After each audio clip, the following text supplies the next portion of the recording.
না ভাই, catch miss হইতে পারে, গ্রাউন্ড ফিল্ডিং সবাই ভালো করছে, এইটা বেশি কনসার্ন। ক্যাচ মিস হতে পারে, এগুলো নিয়ে কোনো বিষয় নেই। না, ভালো লাগছে যে মাঠে ফিরতে পারছি। ইনজুর ছিলাম, ইনজুর থাকাটা অ্যাকচুয়ালি অনেক কষ্টের, যে সবাই খেলে, খেলতে পারি না। সো বাইরে থেকে দেখাটা, তারপরে যে রিহ্যাব বলেন বা আদার যে কাজগুলো থাকে, ওগুলো একা করাটা অ্যাকচুয়ালি মানে অনেক সময় কি হয় যে আহ, থাকে না যে সবাই খেলছে, আমি একটা আলাদা একা কাজ করছি, একটু মনের মধ্যে একটা থাকে। সো ভালো লাগছে যে না, মাঠে ফিরতে পারছি। প্রথম দিকে আমি আর তামিম যখন ব্যাটিং করছিলাম, নতুন বলে একটু ভালো ছিল, বলটা ব্যাটে আসতেছিল। সার্জেন বলটা একটু পুরান হওয়ার পরে একটু ডাবল পেস, একটু আপস অ্যান্ড ডাউন করছিল। সো প্রথম দিকে হয়তো বা একটু সবাই যা মিস্টেক করছে বুঝতে, যে আমরা বলছি ফার্স্টে আমাদের দেখে যেমন মনে হয়েছিল উইকেটটা ছিল 170-80। সার্জেন যখন উইকেটটা একটু বলটা একটু পুরান হয়েছে, তখন বলটা একটু আপস অ্যান্ড ডাউন মানে স্লো হচ্ছিল।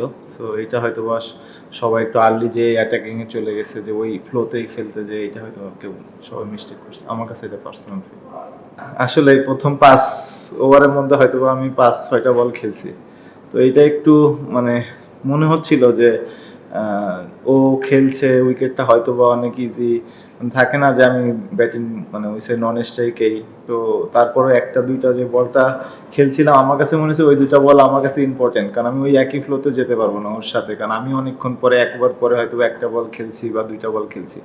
সো একটু আমিও জোরাজুরি না করে একটু আমি নিজেই সময় নিয়েছিলাম, যেহেতু আমি স্ট্রাইক কম পাচ্ছিলাম। না, আমি ওইটাই তো বললাম ভাইয়া, যে বলটা পুরান হওয়ার পরে একটু চেঞ্জ হয়েছে। না, দেখেন খেলা তো টি-20 জিনিসটাই, প্রত্যেক বলে সিচুয়েশন চেঞ্জ হইতে পারে। কিন্তু আমরা ছিলাম যে ধরেন আমরা যেভাবে খেলছিলাম, তামিম আর আমি হয়তো বা পরপর 2 ওভারে আমরা মনে হয় আউট হয়েছি, বা 7-8 বল পরে মনে হয় আমি আউট হয়ে গেছি।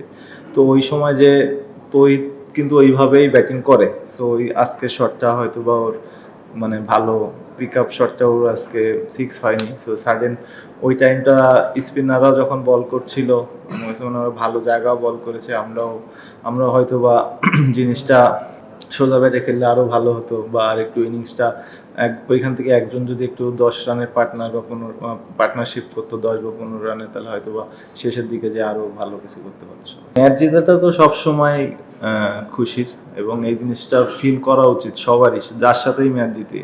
ম্যাচ জিতা অভ্যাসটাও অনেক বড় একটা জিনিস। তো আমরা ম্যাচ জিতছি, কিভাবে জিতছি, তার থেকেও বড় কথা যে আহ, আমরা কি ক্রিকেট খেলছি, এখান থেকে আমাদের কতটুকু ইমপ্রুভনেস আছে, এটা আমরা কিভাবে বের করতে পারবো। হ্যাঁ, এগুলো নিয়ে আলোচনা হয়।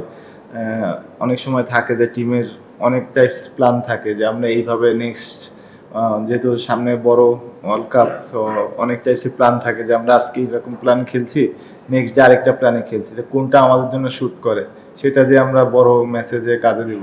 সো অনেক কিছুই থাকে ইন্টারনাল। অবশ্যই দেখেন, সবসময় যদি এরকম হতে থাকে, তাহলে অবশ্যই এই জিনিসটাতে আমাদেরকে নিয়েও চিন্তা করা উচিত, যে রেগুলার সেম জায়গাতে যে ওরা পার্টনারশিপ করতেছে। সো আমাদেরও এটা সবাই মিলে প্ল্যান করছে, বলাররা অবশ্যই যারা বল করছে এবং টিমের সবাই প্ল্যান করছে, যে এখান থেকে কীভাবে ওভারকাম করা যায় এবং আরও ভালো করা যায়। এই বলারদেরকে আরও ভালো লেন্থে লাইনে বল করতে হবে, এবং যে প্ল্যানে থাকে বা উইকেট বুঝে বল করতে হবে, যে ওই সিচুয়েশনে কি করা উচিত। বলারদেরকে যে আপনি হতে পারে যে বলাররা যে বলটা মারতেছে ব্যাটসম্যানরা তো মারে না। সো ওই তো বলার জন্য প্ল্যান চেঞ্জ করতে হবে। না, আমাদের তো খেলাই কাজ। এখন এই যে কোথায় খেলা হচ্ছে, এটা তো আর আমরা ঠিক করি না প্লেয়াররা। আমাদের যেখানে খেলা হয় আমরা সেখানেই খেলি, আর চেষ্টা করি যেখানে খেলি সেখানে ভালো কিছু করার। And সব ম্যাচ থেকেই কনফিডেন্স আসে। এখন হয়তো বা সিচুয়েশন থাকবে যে আমরা দেশে খেলছি, পরবর্তী খেলাগুলো বাইরে। তো এটা মেন্টালি তখন চেঞ্জ করতে হবে, শিফট করতে হবে।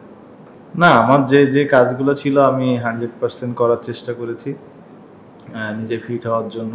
এবং হ্যাঁ, এটা একটা ভালো হতো যদি আমি একটা প্র্যাকটিস ম্যাচ বা ডোমেস্টিক কোনো একটা ম্যাচ খেলে আসার সুযোগ পেলে হয়তো বা আরও ভালো হতো নিজের জন্য। কিন্তু যেহেতু ইনজুর্ড ছিলাম, হয়তো বা তত তাড়াতাড়ি করতে গেলে হয়তো বা নিজের জন্য রিস্কটা থাকতো, আরও বড় কিছু হয়।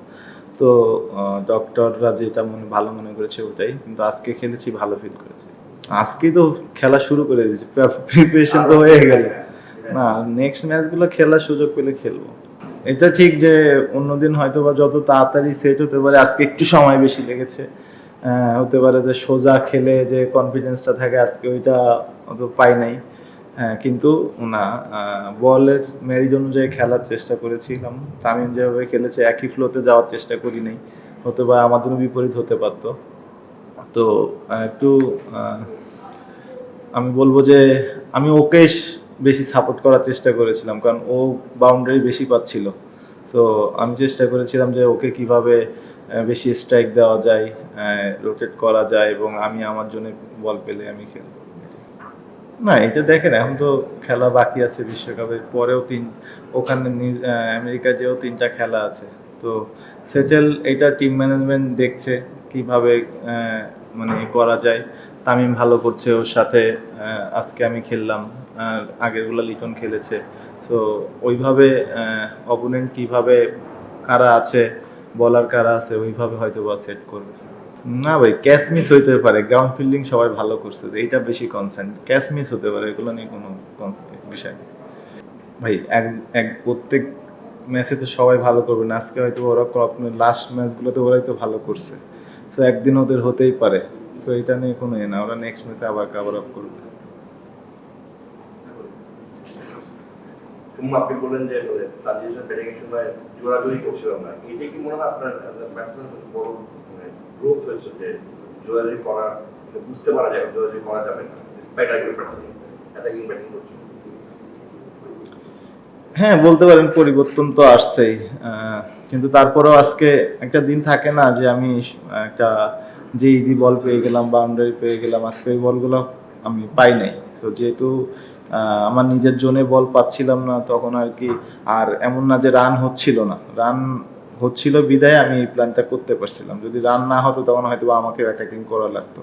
সো রান কিন্তু অলমোস্ট 9 করে আসছিল, 8-9 এর বেশি আসছিল। তো এই জন্য আর কি এরকম কোনো কিছু করা হয়নি লাস্ট ওয়ান।